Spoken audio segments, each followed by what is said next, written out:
Bene data bakundwa b'umwami Yesu Kristo, mwese abakurikira izi nyigisho tubahaye ikaze mu biganiro bya Saveur Divine. Ibi biganiro mu bitegurirwa n'abavugabutumwa bwiza batandukanye, akaba ari umuhamagaro ugendera ku ijambo ry'Imana byanditse mu gitabo cy'ubutumwa bwiza uko bwanditswe na Matayo ibice 24 umurongo wa 14. Kandi ubutumwa bwiza bw'ubwami buzigishwa mu isi yose ngo bube ubuhamya bwo guhamiriza amahanga yose, nibwo imperuka izahera ko ize. Ibi biganiro mubikurikira ku channel ya YouTube yitwa Saveur Divine. Tubifurije kugubwa neza. Imana Data ari nayo So ibaha umugisha. Turabaramukije amahoro y'Imana bakundwa bavukanye muri Kristo Yesu. Tunezererewe Imana kubana namwe muri kino kiganiro Saveur Divine. Mukaba muri kumwe na mwene so Samuel Nsengiyumva. Tugiye kuvugana ku ijambo ry'Imana dusanga mu butumwa bwiza uko bwanditswe na Yohana igice c'17. Turasoma imirongo 4 ya mbere duhereye ku murongo wa mbere. Yesu umuherezi mukuru wacu asengera biwe. Yesu avuze ivyo arangamiza mu ijuru ati, Data, igihe kirashitse, shimagiza umwana wawe ngo umwana gushimagize, nk'uko wamuhaye ububasha ku bafise umubiri bose, ngo abo wamuhaye bose abaha ubugingo budashira. Ubu nibwo bugingo budashira, kuba kumenya wewe Imana yonyene y'ukuri n'uwo watumye Yesu Kristo.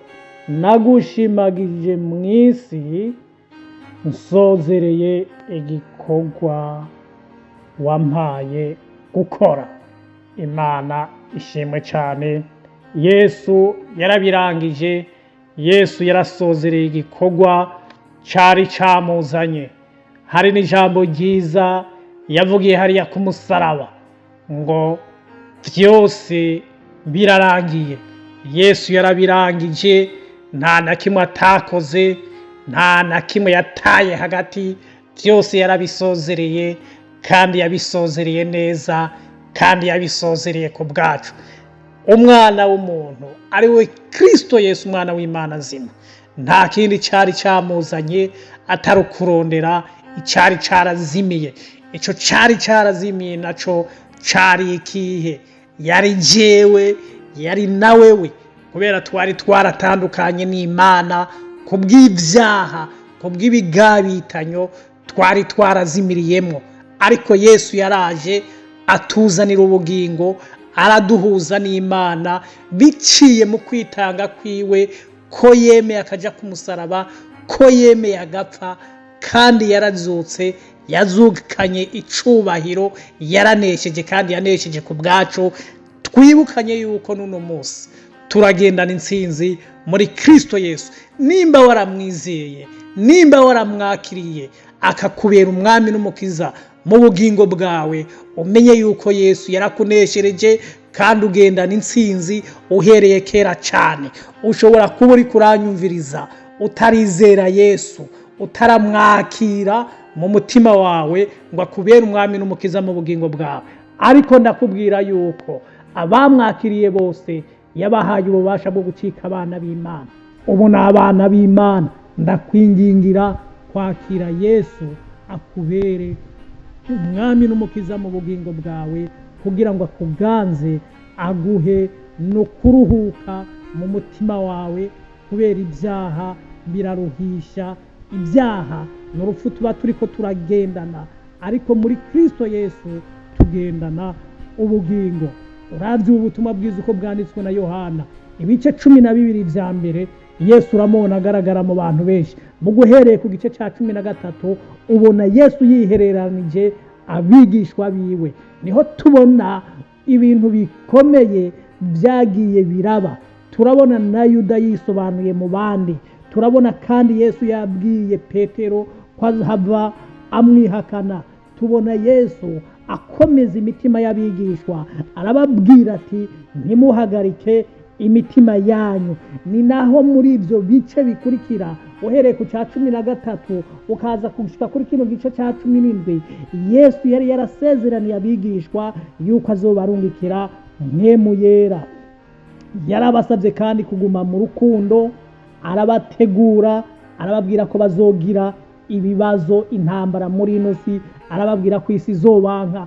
Mugabo arabategura, arababwira ati isi niyabanka, nimuzomenye ko habaye ikintu cy'akatabonetse, muramenya yuko na jewe yabanje kunyanka. Isi yaranse Yesu, yamuciriye urubanza w'akarenganyo. Yesu twaramubanje kubw'ibyaha byacu, ariko Yesu ku musaraba twese twarababariwe, twaronse gucungurwa. Yesu yamenye amaraso yiwe ku bwacu, niyatwoza dukura ku ibigabitanyo, niyo yabaye impongano y'ibyaha byacu imbere y'Imana, tuba abana b'Imana. Uwo mugoroba rero Yesu yasengeye abigishwa biwe, niho tubona Yesu arangamije mw'ijuru abwira Imana, ariko ayishikiriza aba bamwizeye, ababigishwa biwe. Ubwa mbere Yesu aza twabona abwira amahanga, abwira abantu, ababwira Imana, ababwira ubwami bw'Imana. Ariko ubu birahindutse, ariko arabashikiriza Imana, aravuga ati data igihe kirashitse, shimagiza umwana wawe ngo umwana gushimagize. Yesu aha hantu yasaba bwa bwiza yahoranye, kuko Bibiliya iratubwira yuko ngo ubwa mbere jambo yariho, kandi ijambo yahoranye n'Imana, kandi ijambo yari Imana. Yari karagaruka muri bwa bwiza bwiwe. Yesu asengera ababigishwa biwe uno mugoroba, arabemanga imbere y'Imana yuko bamwizeye, yuko bizeye Imana data, yuko muri bo hari ubugingo budashira. Barizeye ubwo bugingo, barabwakiriye, kandi ubwo bugingo bari kumwe nabwo ari we Kristo Yesu. Baramwizeye. Iyo umaze kwizera Yesu ugira ubugingo budashira, urabugendana. Hari ubugingo muri Kristo Yesu, hari intsinzi muri Kristo Yesu, hari byose muri Kristo Yesu.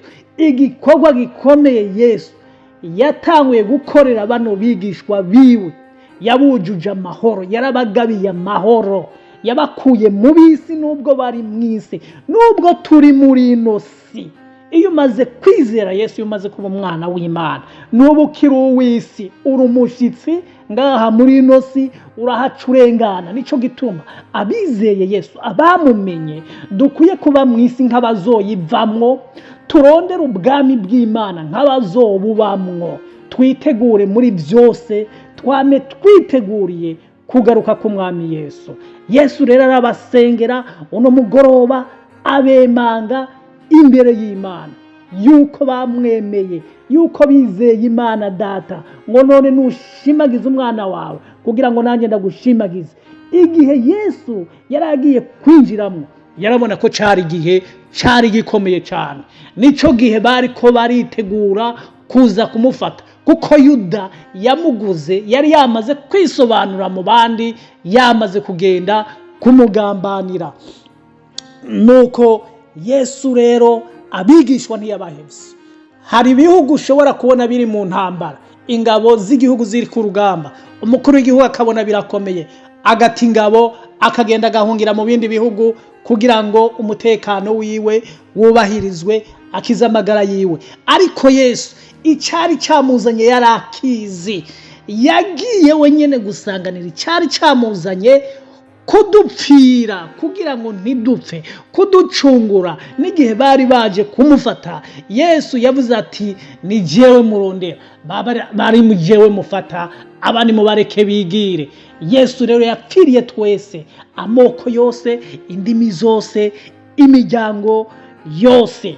Nuko abigishwa bariko baramwumviriza hano hantu, asa n'uriko arabasezera, niragiye ariko arabaha, nk'uko umubyeyi ashobora gutegura abana biwe ati bane banje ndagiye gutaha mve muri ino si, murakundana, murazokora ibi n'ibi n'ibi n'ibi. Yesu rero yateguye abigishwa biwe, arabasezera. turabona hariya mu byahishuriwe Yohana igice c'indwi uhereye ku murongo w'9, Yohana yeretswe abacunguwe bari mu ijuru ngo abone ishengero rinini atawoshobora no kuriharura ryambaye imyambaro yera, ngo umwe mu bakuru aramubaza ngo aba ni bande? Yohana aravuga ati sinobamenya, ni wowe wamenya mugenzi, ni wowe wamenya databuja. Ngo aramubwira ngo aba nabavuye muri wa mubabaro mwinshi, ngo iyi myambaro bambaye bayezesheje amaraso y'abamwagazi w'intama. Ndakubwiza ukuri, nta kinyoma kirimo. Uku ni ukuri kw'ijambo ry'Imana. Ukaba warizeye Yesu akakubera umwami n'umukiza mu bugingo bwawe, witegure Yesu azokwerekana imbere y'Imana, azokwerekana mu ijuru imbere y'abanyamarayika, imbere y'ibinyabugingo, kandi Yesu azoba kunezererewe. Guma muri Yesu uzoronka uburuhukiro. Guma muri Yesu hari intsinzi, guma muri Yesu hari gutabagwa. Nubwo tubona muri kino gihe hari byinshi tuza tubwirwa byo kudukundisha inosi, ariko ndakubwira icy'isi ikeneye, icy'isi ibuze, icy'isi igomba kubakirako ni Kristo Yesu, kuko n'umwami n'umukiza n'umutabazi. Guma muri Yesu hari byose. Yesu abahezagire, Yesu abagirire neza, abarusha baruhe kuruhuka, abagwaye abakize. Tumuhanga amaso, tumwizere, ntazica gahunda. Yesu n'umutabazi. Imana ibahezagire.